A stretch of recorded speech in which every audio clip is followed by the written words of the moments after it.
अस्सलाम वालेकुम and welcome to the ultimate one stack mystery course lecture 7।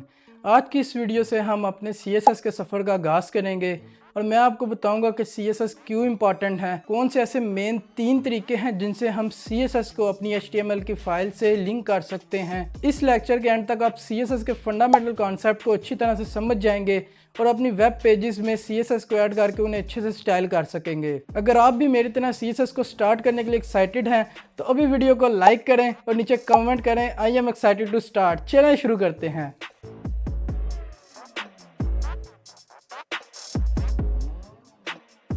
जी तो अभी मैं अपने कंप्यूटर की स्क्रीन पर आ चुका हूं और सबसे पहले मैंने यहां पे एक लेक्चर 7 का फोल्डर बना के उसमें मैंने readme.md के नाम से फ़ाइल बना दी है जिसमें मैंने आज के लेक्चर की सारी डिटेल्स लिख दी हैं। आप जाके यहां से गिटहब से इसको डाउनलोड भी कर सकते हैं।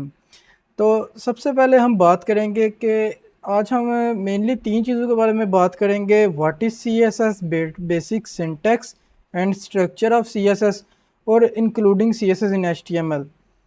तो सबसे पहले हम बात करेंगे कि CSS है क्या। CSS stands for cascading style sheet, जो कि किसी भी वेबसाइट का किसी भी HTML के पेज को प्रेजेंट करने के लिए इस्तेमाल होती है। प्रेजेंट करने का क्या मतलब है? अच्छा, तो प्रेजेंट का क्या मतलब है? प्रेजेंट का मतलब है कि उसकी अपीयरेंस, कि HTML की वो फाइल है जो वो किस तरह से अपीयर होगी, तो उसके लिए हम CSS को यूज़ करते हैं। ये CSS HTML और XML के साथ, दोनों के साथ यूज़ होती है, लेकिन हम क्योंकि वेब डेवलपमेंट को कर रहे हैं, अभी हम फ्रंट एंड में हैं, तो हम HTML को देखेंगे, XML से हमारा कोई काम नहीं है अभी। अच्छा, तो अभी हम यहाँ पे पर्पज़ ऑफ CSS के बारे में बात करेंगे। यहाँ पे मैंने 2 पॉइंट्स लिखे हैं। वेब पेजेस की लुक और फील को बेहतर बनाता है और लेआउट पर फ्लेक्सिबिलिटी और कंट्रोल देता है। अब इसका क्या मतलब है? इसका मतलब ये है कि जो भी हम डिज़ाइन वगैरह करते हैं, कोई कलर ऐड कर रहे हैं, कोई बैकग्राउंड कलर ऐड कर रहे हैं, जैसे कि हमने अपनी लेक्चर 6 में अपनी एक HTML की पहली वेबसाइट बनाई थी जिसमें हमने CSS का भी यूज़ किया हुआ था।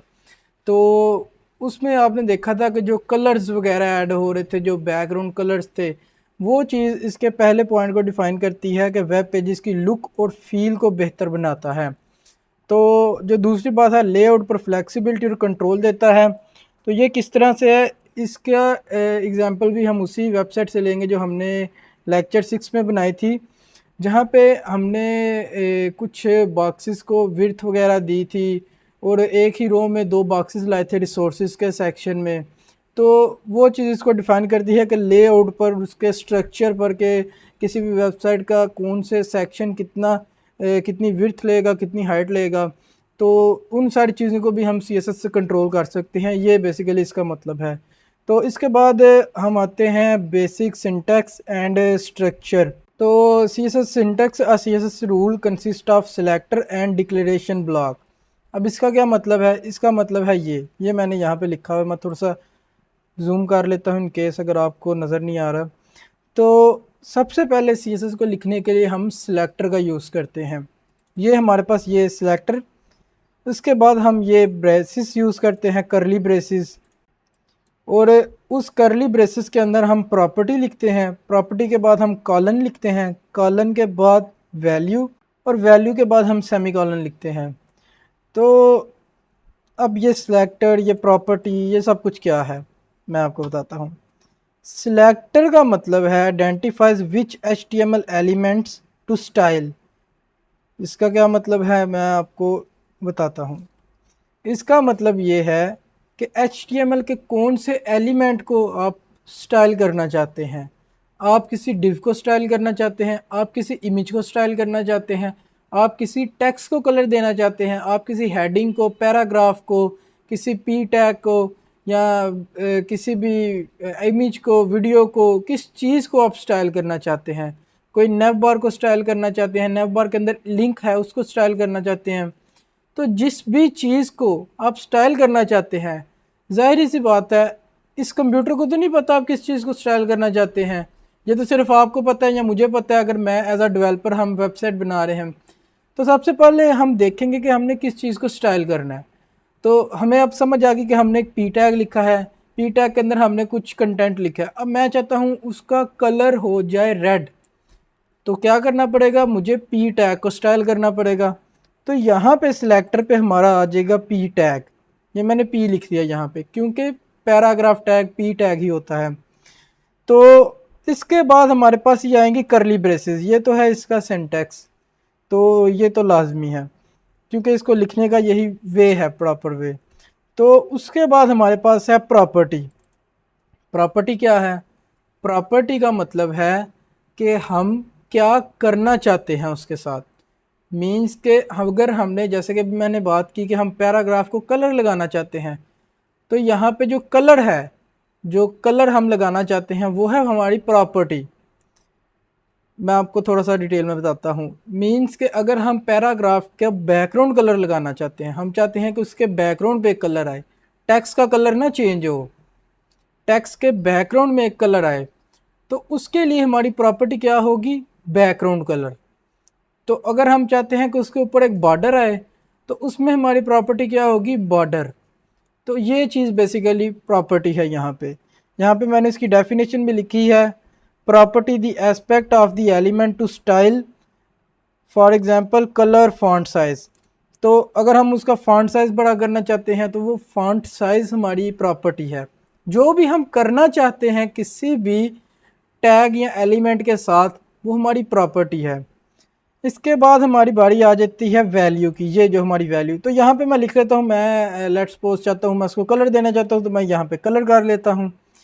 तो अब इसके बाद ये आएगा हमारा कॉलन आएगा, क्योंकि यही हमारा सिंटेक्स है। इसके बाद हमारी आती है वैल्यू। अब मैंने आपको बताया मैं कलर देना चाहता हूँ रेड, कलर तो मैंने यहाँ पे लिख दिया प्रॉपर्टी में। वैल्यू भी तो कोई इसकी होगी ना कि कलर क्या देना चाहता हूँ। उसके लिए वैल्यू सिंपल, यहाँ पे वैल्यू लिखा भी है, यहाँ पे मैं रेड कर देता हूँ। जस्ट इतना सिंपल सा इसका सिंटैक्स। तो यहाँ पे इसकी डेफिनेशन भी है, the specification of property for example red 16 pixel. ये रेड, ये कलर के लिए यहाँ पे रेड है, ये फॉन्ट साइज़ के लिए यहाँ पे 16 पिक्सल है। पिक्सल बेसिकली क्या है इसके बारे में हम नेक्स्ट वीडियोस में देखेंगे। तो ये यहाँ पे इसका हो गया, इसको मैं दोबारा से रिवर्ट कर देता हूँ ताकि आपके पास ये रहे। तो ये सिलेक्टर प्रॉपर्टी वैल्यू क्या है? सिलेक्टर हमारा एलिमेंट जिसको हम स्टाइल करना चाहते हैं, प्रॉपर्टी हम उस एलिमेंट को क्या स्टाइल करना चाहते हैं, हम उसमें क्या चेंजेस करना चाहते हैं, मीन्स कि उसमें कलर देना चाहते हैं, बैकग्राउंड कलर देना चाहते हैं, बॉर्डर देना चाहते हैं, इसका फॉन्ट साइज़ बड़ा करना चाहते हैं, फॉन्ट का वेट बड़ा करना चाहते हैं, हम उसके फॉन्ट की फैमिली चेंज करना चाहते हैं, हम उसके टेक्स्ट को शेडो देना चाहते हैं, जो भी करना चाहते हैं वो हमारी प्रॉपर्टीज़ हैं। इसके अलावा जो वैल्यू है, हम उस प्रॉपर्टी को क्या वैल्यू देना चाहते हैं। जैसे उसका कलर, अभी जो स्टैंडर्ड कलर हमारे पास आता है ब्लैक आता है, हम कुछ भी लिखते हैं HTML में हमारे पास आपने देखा होगा ब्लैक कलर आता है, तो हम उसको रेड करना चाहते हैं तो वो हमारी कलर प्रॉपर्टी होगी और उसकी वैल्यू होगी रेड। हम उसको ग्रीन करना चाहते हैं, वैल्यू होगी ग्रीन। हम उसको ब्लू करना चाहते हैं, वैल्यू होगी ब्लू। तो उम्मीद है आपको समझ आ चुकी होगी इसकी अच्छे से। अच्छा, अब इसके बाद हमारी जो बारी है वो है इंक्लूडिंग CSS इन HTML। HTML को CSS में इंक्लूड करने के हमारे पास तीन तरीके हैं। तीन तरीके कौन से हैं? पहला है इनलाइन स्टाइल्स। इनलाइन स्टाइल्स क्या है? CSS code is added directly to an HTML element using the style attribute. इसका क्या मतलब है? इसका मतलब है कि हम CSS के कोड को डायरेक्टली HTML के एलिमेंट में एज अ एट्रीब्यूट ऐड कर सकते हैं। हमने इनपुट टैग के बारे में सीखा था, हमने उनमें एक टाइप यूज़ करते हैं हम, type is equal to text, type is equal to email, या हमने आईडीज़ को यूज़ किया, या हमने क्लास को देखा, या इस तरह की हमने वो टेक्स्ट एरिया में रोज़ एट्रीब्यूट को यूज़ किया। हमने अनऑर्डर लिस्ट में, ऑर्डर लिस्ट में हमने type is equal to A, type is equal to Roman counting, तो वो उसमें भी हमने, ये सारा कुछ एट्रीब्यूट्स हैं। तो इसकी एग्जांपल मैंने ये यहाँ पे नीचे लिख दी है आपके लिए। ये देखिए, ये H1 टैग है। H1 के अंदर यहाँ पे मैंने स्टाइल एट्रीब्यूट का यूज़ किया है। सिंपली आपने पहले स्टाइल लिखना है। ये आप ज़रा गौर से देखिए मैंने लिखा हुआ कहाँ पे है। ये मेरा ओपनिंग टैग है। यहाँ से ऐसे करके आपको दिखाता हूँ। ये हमारा ओपनिंग टैग है। ओपनिंग टैग के अंदर ये हमारा ओपनिंग टैग है, ये हमारा क्लोजिंग टैग है, ये पूरा एक एलिमेंट है। ओपनिंग टैग में H1 के बाद यहाँ पे मैं लिखूँगा सिंपली स्टाइल, आगे लिखूँगा इक्वल, डबल कोट्स आएंगी 2 दफ़ा। इसके अंदर मैं आके जो भी हमारी प्रॉपर्टी और वैल्यू है हम उसको लिख सकते हैं। अब प्रॉपर्टी वैल्यू किस तरह मैं वो दिखाता हूँ। यहाँ पे मैं लिखता हूँ कलर कॉलन फिर वैल्यू रेड सेमी कॉलन। तो ये हमारे पास इसका इनलाइन स्टाइल लग चुका है। तो अब यहाँ पे देखिए हमने दो चीज़ों का यूज़ किया है। हमने तो करना था तीन चीज़ों का, सिलेक्टर प्रॉपर्टी वैल्यू, लेकिन हमने सिर्फ प्रॉपर्टी और वैल्यू का यूज़ किया है। कलर प्रॉपर्टी, रेड उसकी वैल्यू।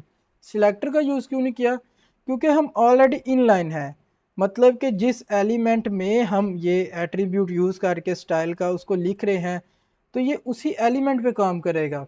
मींस के सिलेक्टर हम क्या लिखते हैं, सिलेक्टर में हम पी टैग एच टैग जो भी जिसको भी हम स्टाइल करना चाहते हैं, तो इसमें तो हम ऑलरेडी उसी एलिमेंट के अंदर हैं, तो ये इसी एलिमेंट को लगेगा। मींस के यहाँ पे हमें सिलेक्टर की ज़रूरत नहीं है। उम्मीद है ये क्लियर हो चुका होगा आपको इनलाइन स्टाइल। तो अब इसके बाद हमारी बारी है इंटरनल स्टाइल्स की। इंटरनल स्टाइल्स क्या है? C S S code is placed within a style tag. ये देख रहे हैं ये style tag in the H T M L documents head.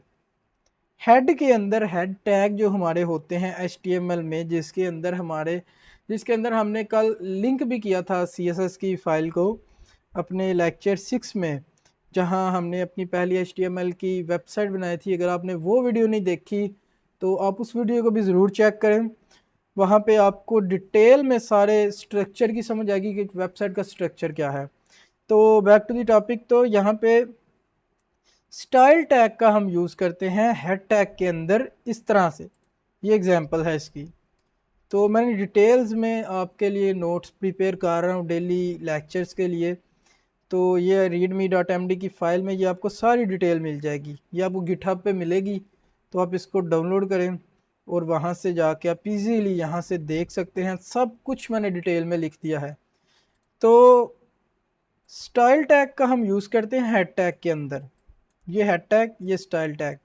उसके अंदर हमने लिखा h1 हमारा सिलेक्टर, करली ब्रेसेस, कलर हमारी प्रॉपर्टी, कॉलन, उसके बाद ब्लू हमारी वैल्यू, सेमी कॉलन। ये मैं आपको HTML की फ़ाइल में दिखाता हूँ। यहाँ आपको थोड़ी सी कन्फ्यूजन हो सकती है। ये क्या हो गया?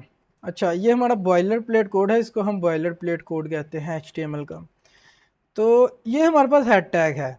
ये मैं अगर यहाँ से करूँ तो ये हमारे पास हेड टैग है। ये आप देख रहे हैं जो भी हमारे CSS के जो भी हमारे थर्ड पार्टी लिंक्स होंगे, जैसे कि हम अगर आगे चल के हम आइकॉन्स को यूज़ करेंगे, आइकॉन्स को आप सबने देखे ही होंगे।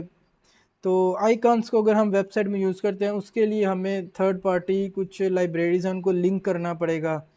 तो जो भी लिंक होंगे हमारी वेबसाइट में, जिन चीज़ों को हम थर्ड पार्टी चीज़ों को हम लिंक करेंगे वो हैड टैग के अंदर आएंगी यहाँ पे, इसके यहाँ से लेके यहाँ तक।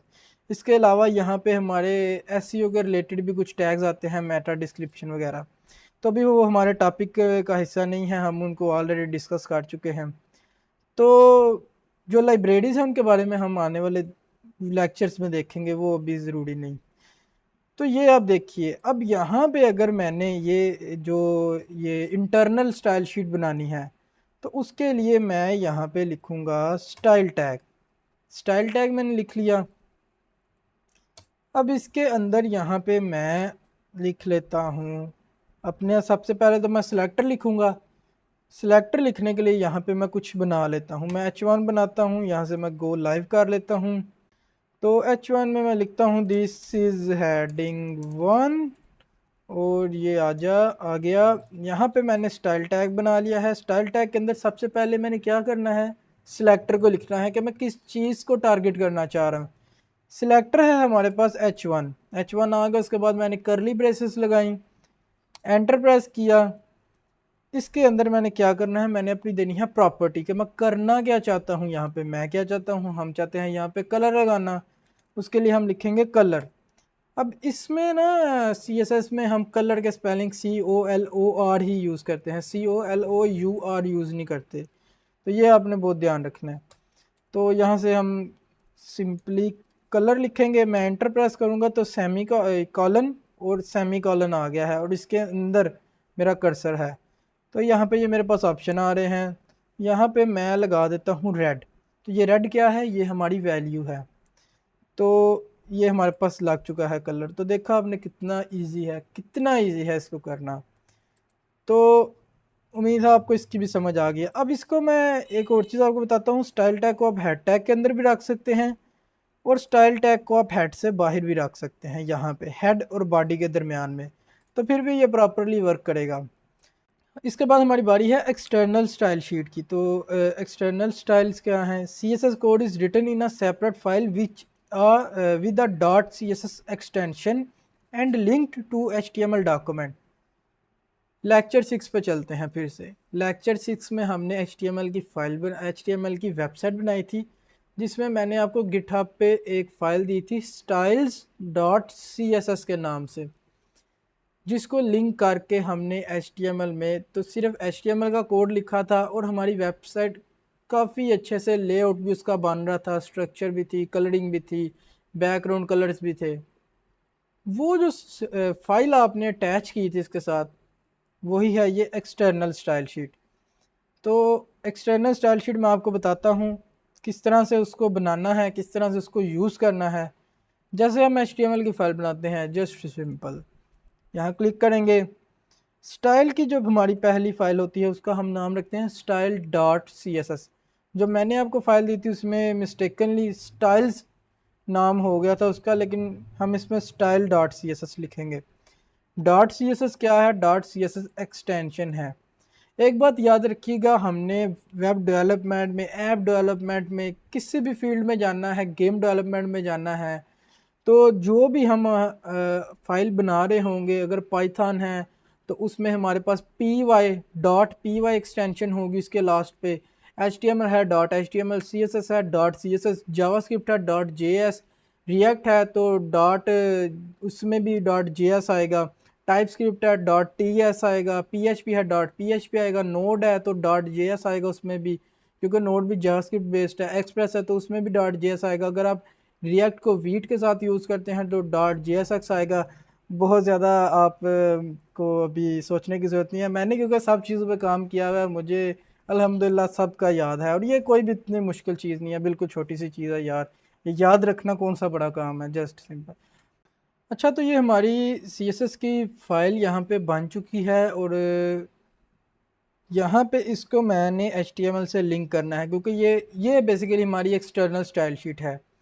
तो इसको सी एस एस से लिंक कर एच टी एम एल से लिंक करने के लिए हम यहाँ पे अपने हेड टैग के अंदर आ जाएंगे। इसको हमने हेड टैग के अंदर ही करना है, ना हेड से पहले ना हेड के बाद, हेड टैग के अंदर। लिंक करने के लिए यहाँ पे LIN के नीचे आएंगे, कॉलन सी एस एस हमारे पास आ रहा है, इस पे एंटर प्रेस करेंगे तो ये हमारे पास आ गया लिंक रेल। इसमें एट्रीब्यूट है स्टाइल शीट और इसके बाद हमारे पास एट्रीब्यूट है href, इसके अंदर style dot C S S का link style dot C S S लिखा आ रहा है। तो चेक करने के लिए हमारी फ़ाइल लिंक हुई है या नहीं, हम सिंपली कंट्रोल प्रेस करके रखेंगे और माउस से इसके ऊपर जाके तो क्लिक करेंगे तो ये हम इस फाइल में आ चुके हैं, मतलब ये लिंक हो चुकी है। तो यहाँ से मैं अब इसको बंद करूँगा।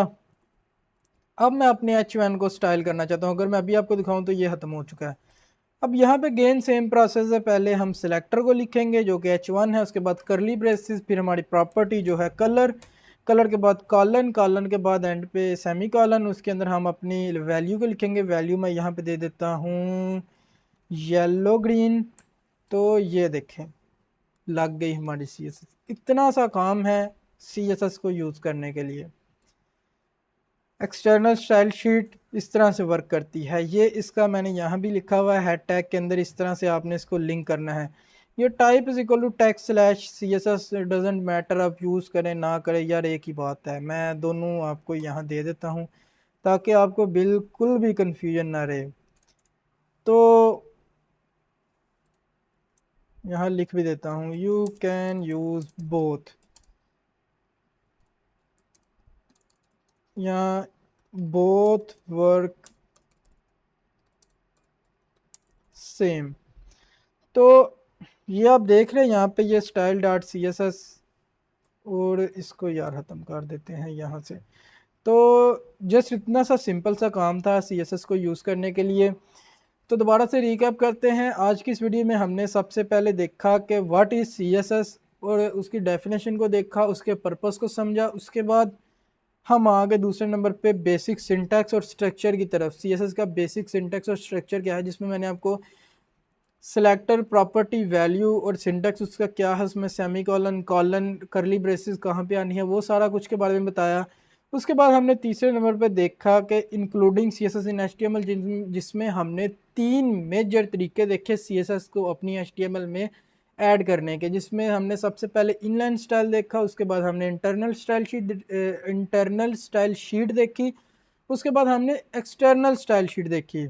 तो सॉरी, इंटरनल स्टाइल है, इंटरनल स्टाइल शीट नहीं है, इंटरनल स्टाइल है। स्टाइल शीट उसे बोलेंगे जो हमारी अलग से फाइल होगी। तो अब मैं आपको छोटा सा यहाँ पे बता देता हूँ कि ये 3 तरीके हैं क्यों हमारे पास। मैं आपको बता देता हूँ। सबसे पहला तरीका जो हमने यहाँ पे यूज़ किया, ये वाला, यार यहाँ से बताता हूँ, ये है। तो ये तरीका कब है, ये हम तब यूज़ करेंगे जब हमने कुछ ही लाइन का कोड लिखना है। मतलब कि जब हमने किसी भी एलिमेंट को एक दो प्रॉपर्टी सिर्फ देनी है। एक दो प्रॉपर्टीज़ मीन्स कि हमने उसको कलर लगाना है, उसके साथ साथ हमने जैसे उसको बॉर्डर लगाना है। तो इस तरह की एक दो प्रॉपर्टीज़ हैं, हमारा एक दो तीन चार एलिमेंट्स हैं जस्ट उस फाइल में, फिर हम इनलाइन स्टाइल को यूज़ कर लेंगे। अगर हमने किसी भी एलिमेंट को H1 को मैंने अब 10 प्रॉपर्टीज़ लगानी है। 10 प्रॉपर्टीज़ कैसे, मैं आपको दिखाता हूँ किस किस तरह की प्रॉपर्टीज़ हो सकती हैं। यहाँ पे मैंने इसको बैकग्राउंड कलर देना हो सकता है, जो कि मैं ब्लैक दे देता हूँ। मैं यहाँ पे बॉर्डर दे लेता हूँ 1 पिक्सल सॉलिड, और बॉर्डर इसका मैं देता हूँ जी, मैंने देना है ब्राउन, या ये ठीक रहेगा ब्लू वाले। और मैंने इसको देनी है पैडिंग देनी है, मैं देता हूँ 7 पिक्सल। मैंने इसको मार्जिन देना है, मार्जिन में देता हूँ 10 पिक्सल। अब मैंने इसको फॉन्ट साइज़ देना है, वो मैं देता हूँ इसको 16 पिक्सल, नहीं 16 पिक्सल छोटा है, मैं इसको 40 पिक्सल देता हूँ। मैंने इसको वेट देना है, तो वो मैं देता हूँ इसको 900। मैंने इसको फॉन्ट फैमिली देनी है, वो मैं यहाँ से वर्दाना गिवाना दे लेता हूँ। और इसके बाद मैं इसको कुछ और भी दे लेता हूँ, लाइन हाइट देनी है, वो मैं 70 पिक्सल कर देता हूँ। यहाँ पे मैंने इसको देना है, और क्या होता है हमारे पास, बॉक्स शेडो होता है, मैंने इसको बॉक्स शेडो देनी है, मैं 0 पिक्सल 0 पिक्सल 0 पिक्सल 10 पिक्सल। और यहाँ पे RGBA 0 0 0.5 या 8, या मैंने इसको और प्रॉपर्टी टेक्स्ट ट्रांसफॉर्म पड़ गए इस। तो ये हमारे पास अभी कितनी है, 1 2 3 4 5 6 7 8 9 10 11 प्रॉपर्टीज़ मैंने दी हैं। तो अब देखिए कैसा लग रहा है, अच्छा बन गया है यार, ये बुरा तो नहीं लग रहा। तो इसका टेक्स्ट लाइन भी सेंटर कर लेते हैं, तो यार अच्छा नहीं लग रहा। तो वाह, हेडर बन गया है हमारे पास। तो अब देखिए मैंने इसको कितनी प्रॉपर्टीज़ दी हैं, ये 10 प्रॉपर्टीज़। अब इनको अगर मैं इनलाइन में चाहूँ तो दे सकता हूँ, लेकिन उससे पता क्या होगा, मैं आपको दिखा देता हूँ उससे क्या होगा। दो तीन प्रॉपर्टीज़ दे के ना आपको दिखा देता हूँ उससे होगा क्या। ये देखें कितना गंद डाल गया है हमारी HTML की फ़ाइल में। तो मुझे तो पर्सनली इससे बहुत नफ़रत है, ये इनलाइन स्टाइल से। और क्योंकि ये अब देखिए, अब इस तरह अगर हमारे पास 4-5 एलिमेंट हैं तो सारी जगह तो CSS ने ले ली है, HTML कहाँ जाएगी। तो अगर हमारे पास एक दो प्रॉपर्टी हो, बिल्कुल बेसिक सी हमारी HTML की फ़ाइल हो जिसमें 2-4 एलिमेंट हो, तो फिर ये ठीक है। लेकिन वैसे अगर हमारे पास इस तरह का, हम एक प्रॉपर वेबसाइट बना रहे हैं जिसमें हमने काफ़ी सारा कोड लिखना है, CSS का हमने काफ़ी सारी स्टाइलिंग करनी है, तो उसके लिए बिल्कुल भी रिकमेंडेड नहीं है। तो अब दूसरे नंबर पे हम आ जाते हैं, इसको यहाँ से उठाते हैं अपने इसमें आ जाते हैं, यहाँ पे यार ये जब HTML लिखना हो। अब इसके बाद मैं यहाँ पे आता हूँ, ये हम तब यूज़ करेंगे जब हमने कोड तो बेशक ज़्यादा या जब हमने प्रॉपर्टीज़ तो बेशक ज़्यादा यूज़ करनी है, बट एलिमेंट्स बहुत थोड़े से हैं हमारे पास। इसका क्या मतलब है? इसका मतलब है कि मेरे पास यहाँ पे जस्ट 2-3 हेडिंग्स हैं, 2-4 हेडिंग्स हैं, 1-2 पैराग्राफ टैग है, जस्ट इतना ही है। सिर्फ एक आप कह लें कि मेरे पास यहाँ पे ना इतना कड़ी कोड है।